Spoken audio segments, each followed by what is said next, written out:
Eric, Max, welcome. First of all, how do you differentiate Smurfs boosting, others on purpose, or players who just want to play at lower ranks with their friends, or like a streamer making a challenge? How do you guys make sure that we're punishing the right people?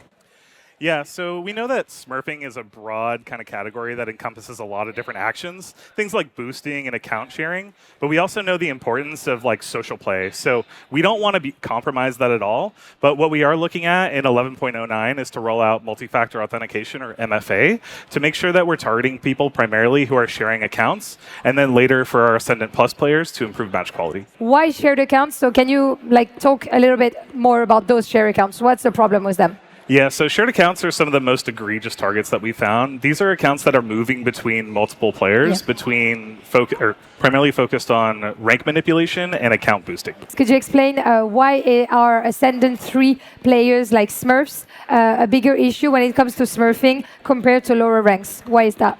Yeah, so we're really focused on the Ascendant Plus match quality. We know win trading can be a problem, and so we really want to target that as well. But we've identified that a lot of Smurf accounts are also associated with Ascendant Plus. Okay. So we're starting there, and then we're hoping to roll this out to additional ranks after the beta, and we identify a plan.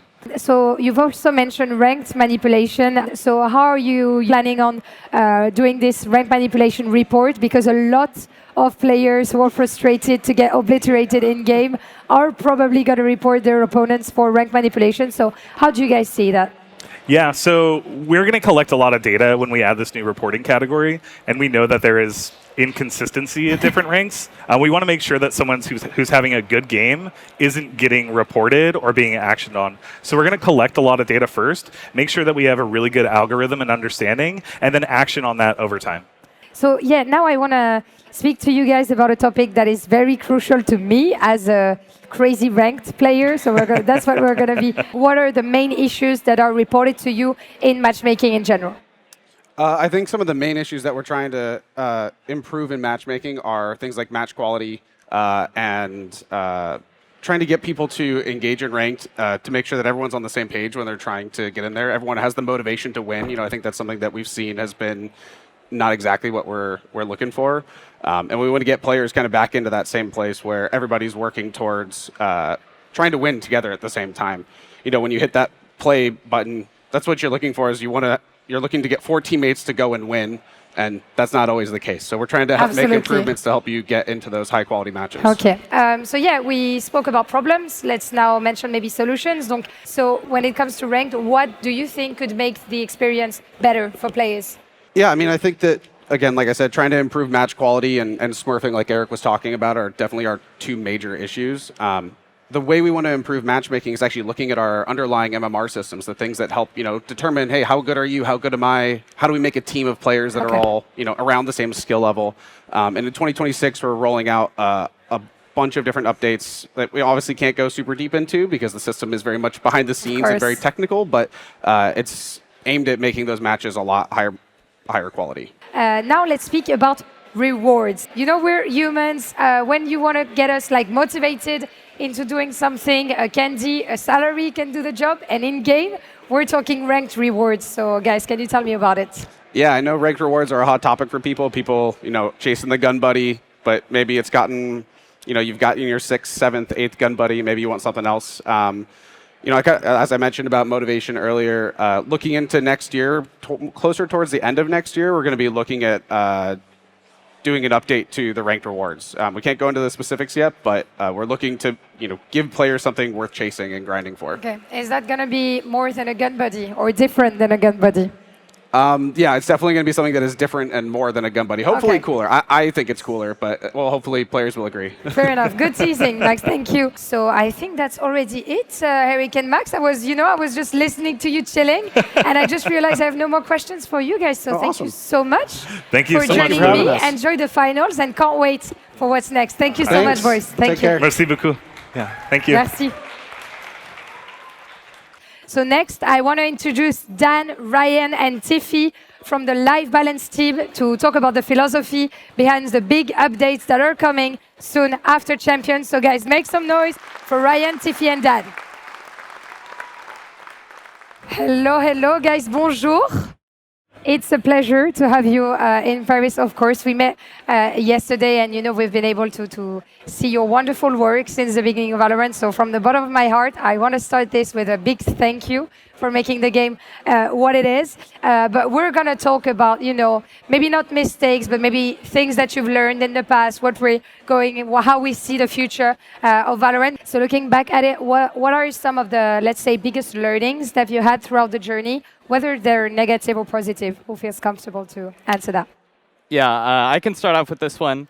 We think it's important that we take risks and that we're able to change the game regularly. Kind of when we started, we were a little bit too afraid to change things up. We could potentially break things or that we would stop people from playing the game. So we think it's more important to continuously assess whether or not things are going well or if we need to adjust things. So I think we got bolder. We learned to take more risks and to change things more actively. Guys, can you tell us a little bit about this year's, this end of year patches? What are the team, philosophy behind those changes? Yeah, so we want Valorant to kind of be our forever game. So it's a game that we want you to play every year and many, many years to come. So we do try to strive for small balance patches throughout the year to kind of like address outliers. But sometimes we do need to take like a bigger swing at things in one go. And that's what kind of the goal of our end of year patches is. It's to really set up the foundations for next year so that when you come back into next year, the game is feeling fresh and we are ready for all the new content to come out too. My next question is going to be about the mechanics of the game, right? Because we said it's a tactical FPS, donc c'est un FPS tactique Valorant. Heading into 2026, should our players focus a bit more on improving mechanically? We're talking aim-wise, movements mainly, or do you still see like utility as a very big part of it? Yeah, we still see utility as a really important foundational part of the game. Like, we never want abilities to feel so weak that they're not worth casting, and we think ability strategy is really interesting and one of the things that sets the game apart. We're kind of always viewing abilities, gunplay, and maps as this important set of things that we need to always keep in balance, and so we'll always keep assessing that. But we're not expecting this to dramatically change how most players play the game. Improving mechanically is going to be important. Yes, always, right? always. always. That's a very good answer. So yeah, jumping on this, aren't you worried that at some point our game becomes, and Valorant becomes a bit more too elitist, with players that have a strong FPS background coming, from before? We've had initiatives like Game Changers. We know that the game is super attractive to casual players also. So what are your thoughts on this? So ultimately, I think like what we're looking to achieve with these sets of changes is to basically increase the skill ceiling of like the upper end of ability mastery, as well as like the strategy of abilities will always be kind of accessible. That's why we have map targeted smokes. It's supposed to be easy to like put down and play, and same thing with like mechanically shooting. So I actually think this is us taking the right steps to make sure that accessibility is still always true for Valorant, as well as keeping the high end up. Okay. Now moving on to another topic that I am very interested about hearing is weapons. How do you balance weapons in general? We know that the outlaw is mainly used, in anti-eco. I mean, at least in pro, we see it every time. So, how do you balance those weapons in general? And are there issues that are part of the game for you guys? So how we balance weapons is we tend to think that we want weapons to have a distinct purpose in the shop. That's why the Vandal is good at long-range fights and those one-taps, and the Phantom is better for shooting through smokes or you're scared to push into a shotgun. Yeah. We think that's a really exciting and important part of the game. And when we were making the Outlaw, we were looking for a space for an aggressive sniper to fit into the game, and we felt like an anti-eco weapon was good for that purpose. Yeah, I think I can also pass the mic to Ryan a little bit to talk a little bit more about weapon stuff too. Yeah, so when we're looking at weapons, we're kind of looking at the whole thing of weapons, maps, and agents. And for all three of them, you kind of want to be able to play, your way, have your own play style. And so when we're looking at the arsenal, there's a lot of different levers that the team looks at, specifically around building it to match the identities that they want to have. We have bullet count, for example, if we wanted to be able to spray more or spray less, or recoil, or ways to make it more accurate or less accurate when you're running. So depending on the identity of the weapon, there's a lot of levers that we look at, but we want to make sure that you can use weapons with different agents and also on different maps. So they're pretty flexible. So you can express your creativity through the weapons, right? So I think we're done about weapons, but we are not quite done yet, guys, because we have one more very important topic. So let's speak about Harbor. It kind of has become a meme in the community, Every time it gets picked in pro, everyone goes crazy because we're so not used to seeing him.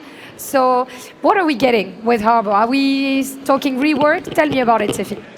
Yeah, so the memes are going away. Harbor is getting a rework. He was one of our first agents that we identified to kind of be a candidate for one.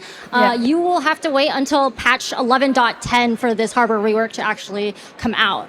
As a heads up, we generally, when we're looking for agents to rework, we're finding candidates that have either long-term game balance kind of concerns, like gameplay clarity, or in general, when the fantasy of the agent just hasn't held up over time.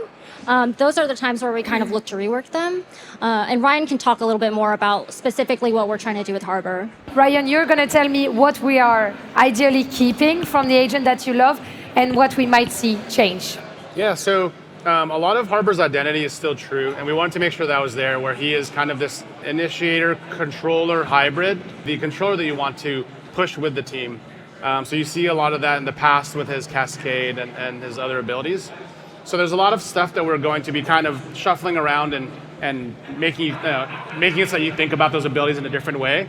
But we also have a couple of new abilities that we wanted to add there. Is that hybrid spirit something that you want to keep for agents, in the future? As I was saying, Chamber, Due Sentinel, Viper Controller, Sentinel also. How do you guys see that? What's your vision? Yeah, I think we've learned a lot from developing agents over the years, and kind of one of the things we've been thinking about is just, hey, how much do these role labels matter versus what's the right thing to do for a specific character? And I think we're trying to lean into the fact that characters, should be the best version of themselves regardless of this label. And so we will be, kind of leaning more into the hybrid space in the future and trying to create characters that are the most interesting for what'll make them work in the game rather than just sticking them in a label or a box. Yeah, I think that's very cool, not being too over-focused on the role itself and, letting a little bit of liberty to our agents also, and I'm sure our player base will love that. Again, I haven't seen the time flown, but this was my last question for you guys, so thank you so much for joining me, all of you three, and we can't wait for what's next, especially Harbor, guys. Yeah. I'm so curious about Harbor, so merci beaucoup. Thank you so much for coming, and enjoy the finals, guys. Yeah. Thank you so much. Thank you. Thank you. I'm very, very glad to finally introduce Armand, Asdourian, and Coleman Palm so we can talk about modes and the future of modes in Valorant. Make some noise, please. Coleman, Armand, welcome. First of all, I'm sorry, Armand, I'm going to keep your pronunciation the French way. So both of you are working, on the live game team, right? So, working on modes and stuff. So what's next for modes in Valorant, guys? What do we have experienced maybe that we want to keep in the future? What's our direction? Yeah, so for a while now, our focus for modes has been wanting to find modes that would be sort of permanent or evergreen, that we know players would want to play Val in that way sort of forevermore.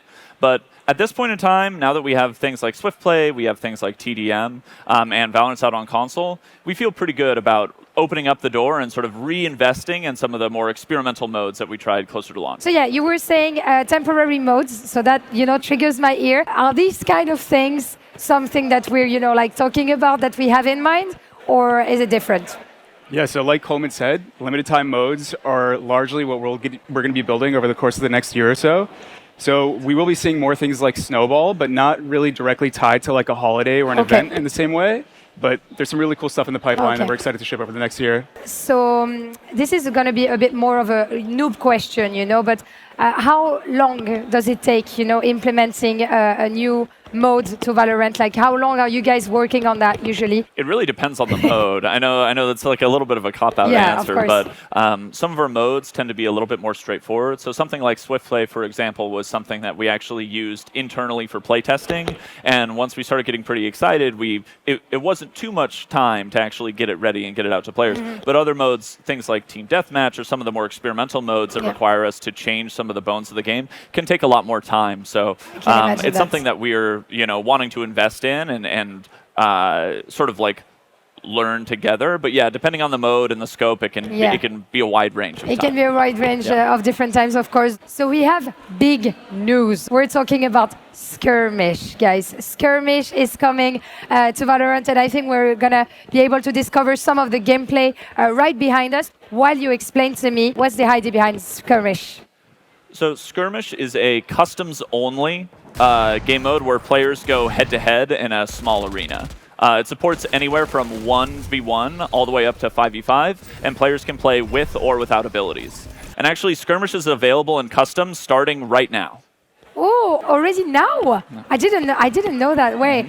Which demands, which concerns from the community were we addressing? Were you trying to answer with that mode? Was it something that you had, as a feedback that you wanted to be able to practice more against each other? Yeah, so the majority of the team that works on Valorant has been playing FPS games for as long as they've played games.